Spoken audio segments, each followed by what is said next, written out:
I feel so awkward making this because I feel like whenever people do these types of videos, they force themselves to look as awkward and weird as possible in the before section just for that good thumbnail clickbait.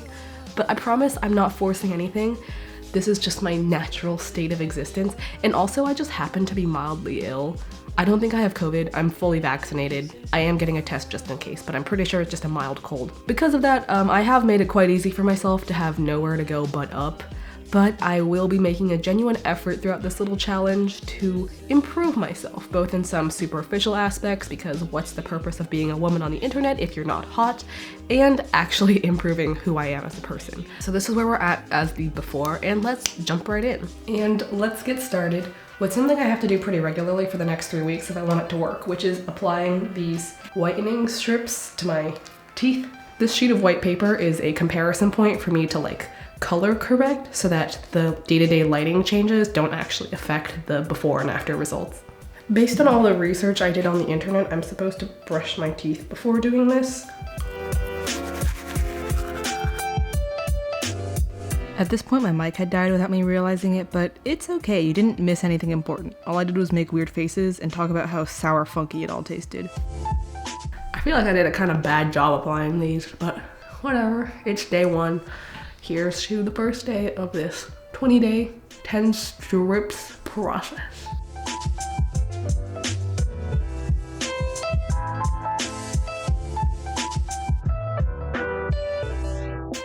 And one last time.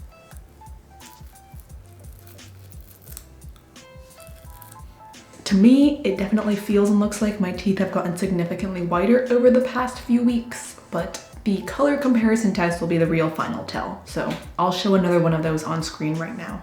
Going forward, I'm gonna do my best to preserve this and not have to do it again because it is a big hassle to have to sit there with those grimy strips of plastic in your mouth for half an hour each day. And it's not great for your teeth to do this super regularly anyways. So I think the main reason I had yellow teeth was like, you know, teeth are naturally yellow, but also I drink a lot of caffeine, especially tea. And apparently that can stain your teeth. So what people recommend is using a straw so that it just like goes past straight into your mouth, never touching your teeth at all. So I'm gonna be trying to do that as much as I can going forward. I love my metal straws anyways, so yeah. Moving on to the next segment of the video. This ear is still pierced, but this one was messed up last summer. Okay, quick Jasmine's ear piercing history lesson. I got my first lobes done about 1.5 years ago. I'll let past me explain. Got my ears pierced today. And that was all fine and dandy until last summer when somehow in the middle of the night I developed superhuman strength and ripped the earring out of the back of my ear somehow, and I had to have it removed by a doctor and let it heal over completely, which is why there's that little divot.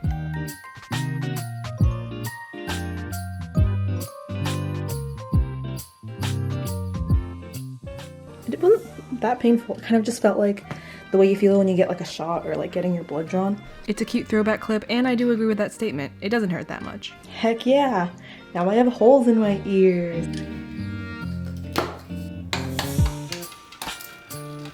It's in my ear. This is piercing number 3, and I still have no clue whether I'm taking care of it correctly. But regardless of my questionable saline spraying method, it has been healing up alright so far, and today we're finally going to resume my exercise routine. I've been a competitive long distance runner throughout my entire teenagehood. I did track and cross country in high school, and the thing I am the least comfortable with about exercise culture and talking about exercise on the internet is the idea that it's always about losing weight or trying to make yourself look small. Being smaller and thinner does not equate to health. I've noticed my body shrinking because I'm ill and my body has literally been cannibalizing itself, especially its own muscle. And this is not something I want, even though technically it brings me closer to that like skinny female body ideal. I want to be healthy, I want to be fit. I don't want to be tired after walking up several flights of stairs. I don't want to say I'm perfect. I still do struggle a lot with those toxic diet culture mindsets that have been ingrained into like all American women. But the goal is to ignore that twisted part of my brain until she no longer has a hold over me.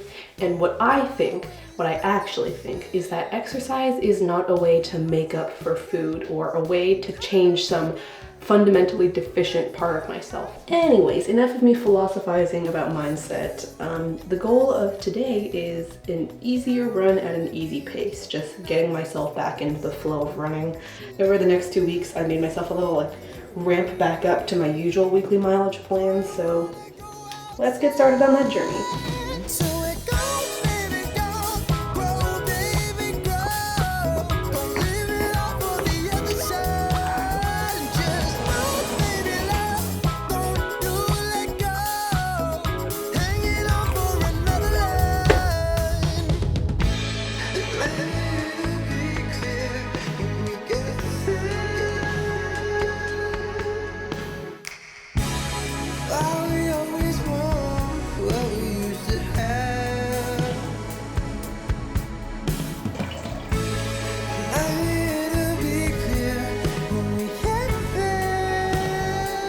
Today might be the scariest day because I'm going to do my own brows. Basically just cleaning up the bushy hairs with a razor. I'm not ready to commit to plucking them out with tweezers or any other sort of painful method. And I'm going to be attempting an at-home brow lamination, which is basically like a perm that keeps them in that soap brow, fluffy brushed up look for the next 6 weeks. Normally I do this thing called soap brows. I'll show a quick video clip of that here, but it's the only thing I found that actually keeps my coarse and unruly brow hairs in place. But of course, it might save me a lot of time during my makeup routine to like not have this extra step, to just have them permanently laminated into this shape. I'm so much more nervous right now than I was before, literally getting a hole punched into my earlobe.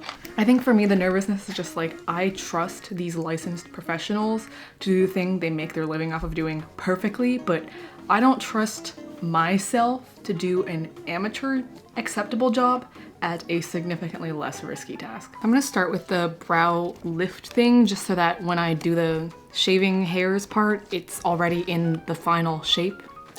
Step 1, use an oil-free makeup remover to clean the brows and surrounding area. Okay.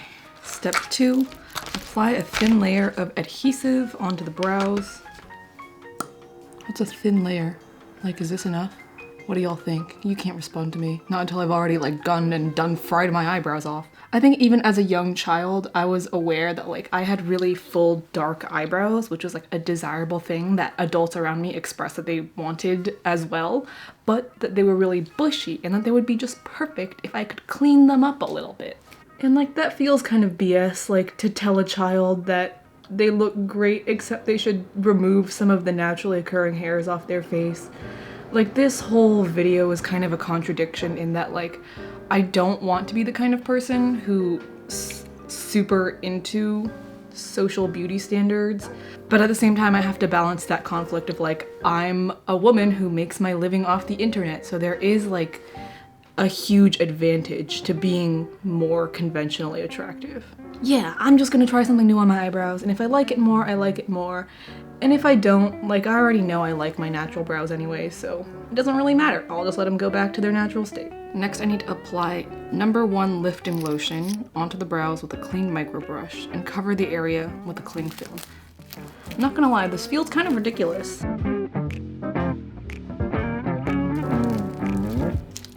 Our next step is something called setting lotion. This stuff doesn't smell as odoriferous or drain cleanery, so I feel less nervous that I may accidentally burn off my eyebrows.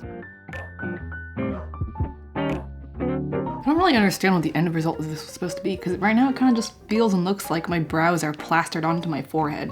I'm not sure, but anyways, our next step is to apply this nutrition serum. This is probably to help these little hairs recuperate after the chemical assault they just endured. And that seems to be the brow lamination process complete. But don't you worry, my little brow hairs, you have more to endure today, because I'm going to be using one of these little mini facial razors. I think they're meant for like dermaplaning or like upper lip hair to like remove some of the extra bushiness from my eyebrows. I don't know. I guess we're gonna try this out. Oh god, this is kind of scary. But brows grow back, especially mine. God knows I've tried to keep them under control, but they always grow back, so. Oop, I just cut a little bit of my bangs off. That is not a great start. Maybe I should have like clipped my hair back before I did any of this, now that I think about it. Whoops.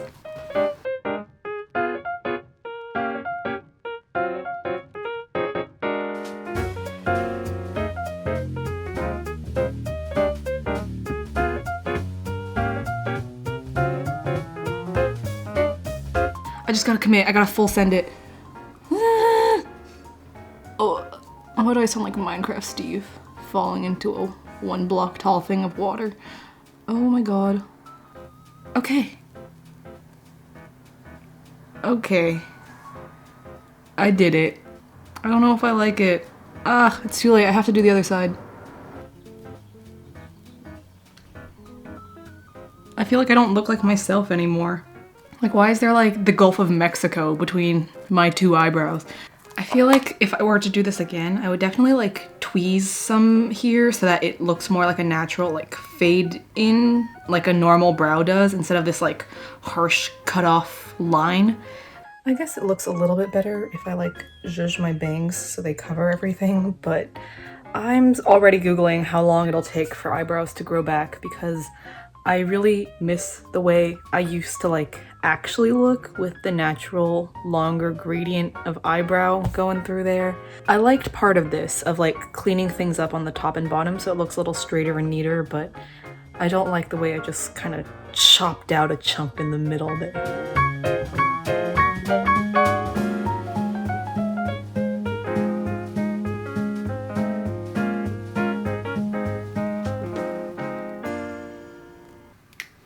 Two days later, I've finally gone through all 5 stages of grief and arrived at acceptance, kind of. I'm not ready to permanently accept how these look, which is why I went to Ulta and finally got a brow pencil that actually matches the color of my brows. Hopefully it's waterproof enough to survive today's hair appointment. You might remember my hair used to be purple, and then in June I got like the bleaching redone in a new style with like highlights, and now the color has all faded out. I'm ready to move on to a new color. I like the natural look, but I think bright colors are where my heart really lies, and since I'm young right now and I don't have any sort of job that would limit my hair color options, might as well live it up while I can. So let's do this. To the salon.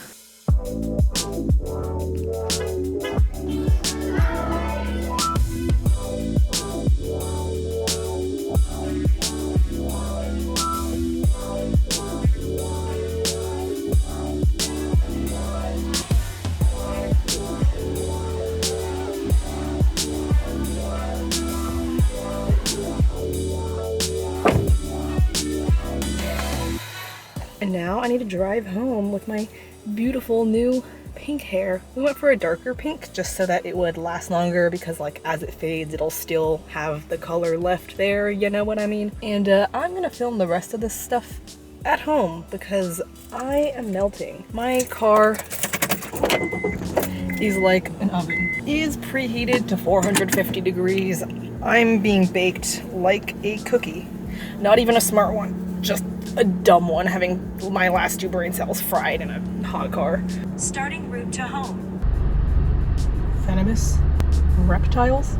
Here is the final haircut and hair color. I'm gonna fix up my makeup real quick and get dressed in a cute outfit, and then we will have the final after look. Arriving at the end of this little challenge I set up for myself, I do feel like this was an overwhelmingly positive experience for me. I mean, to be fair, it's pretty hard for me to feel worse than I did at the beginning of this month, but I do in fact feel better, if that's any sort of winning testimony. And not just because of the superficial aspects, I do like that I've started putting a lot more effort into taking care of myself. This challenge started as me focusing on these external aspects like my teeth and my hair and my eyebrows, but it's gotten me into this habit of recognizing that my body has needs and wants, and no matter which one they are, they're still valid and worthy of listening to. I don't know, maybe that's making this too deep for a challenge in which I essentially cater to my internalized male gaze. But a full-fledged feminist discourse on glow-up culture is not exactly what this video is for. I don't really have time or perfectly formed thoughts on that, so let's wrap it up real quick. Thank you so much for watching, and I hope you found it interesting. I make videos about student life on this channel, and you can visit my TikTok, Instagram, and second channel for some more sporadic content. See you next time! I was there, I remember it all too